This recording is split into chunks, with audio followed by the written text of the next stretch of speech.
Okay, so let's dive into AI in the European financial world. You know, this is a story where the absolutely massive hype is crashing headfirst into a pretty complex reality.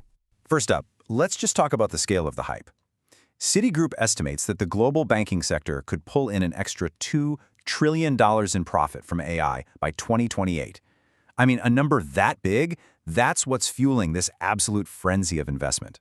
And it's not just analysts. The leaders inside the banks are all in. A huge 93% of them expect AI to boost their profits. They don't just think it's going to help a little bit. They believe it's going to fundamentally transform, well, everything. But here's the turn. After all these years, after billions have been poured in, has that revolution actually happened? Or is the reality on the ground maybe a little more complicated? To really get the disconnect here, you first have to appreciate the sheer scale of the promise. I mean, this was and still is a true AI gold rush, and the numbers are just staggering. So just look at this chart. It lays out the whole story behind that gold rush. The AI market in finance is set to just explode, right? From about 29 billion pounds today to over 143 billion by 2030. You see a compound annual growth rate of over 30%, and that is what's driving this incredible wave of investment. Okay, so that's the promise. But what about the performance? What are they actually getting for all that money? Well, the reality check tells a very, very different story. Yeah, despite all that cash being spent, a recent Deloitte report dropped a bit of a bombshell. Only 38% of AI projects in finance are actually hitting their return on investment targets. That means a whopping 62% are underperforming. Think about that. Most projects just aren't delivering. And this number, this one reveals a huge confidence gap.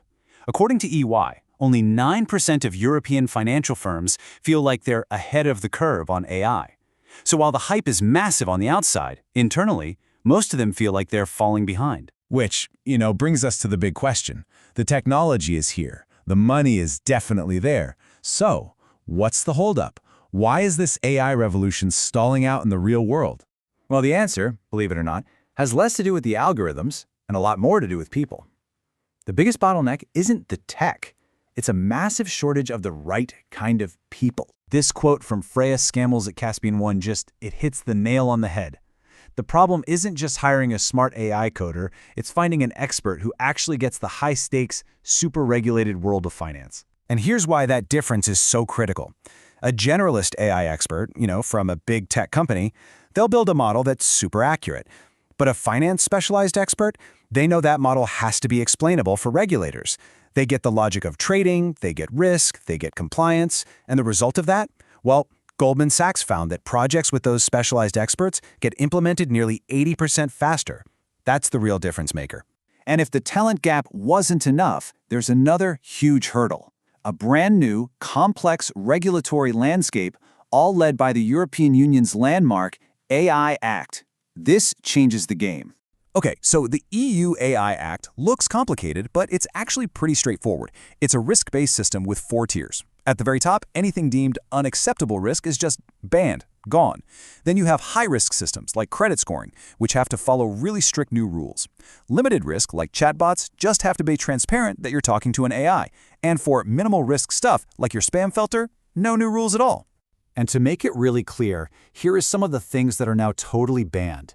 We're talking about governments using social scoring, AI that harmfully manipulates people, or scraping facial images from the web. So this new rulebook, it raises the stakes for everyone. So you've got the talent gap, you've got tough new regulations. With all these challenges, where is AI actually working in finance today? Well, the answer isn't in some flashy trading algorithm. It's in the engine room of the bank, the back office. And there's a really fascinating split here. On the one hand, funds that are actively managed by an AI, they aren't really beating their human counterparts. But on the other hand, investing in AI companies is absolutely booming. In fact, portfolio allocation to AI stocks has jumped from 9% to 14% since just 2023. And this gets to the heart of where AI is quietly winning. According to EY, almost half of all AI use cases right now are focused on back-office functions. So the real revolution isn't an AI making a billion-dollar trade, it's about making the whole system just run better. These are the practical, real-world wins. AI is delivering measurable value by automating things like know your customer checks, getting better at spotting fraud, and streamlining all that painful risk in regulatory reporting. Look, it's not glamorous work, but it is absolutely essential. So there you have it. That's the real state of AI in finance today. It's this story of incredible hype, meeting the tough realities of talent gaps and new rules.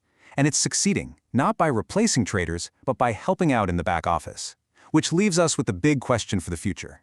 When it really counts, who gets the final say, the human or the algorithm?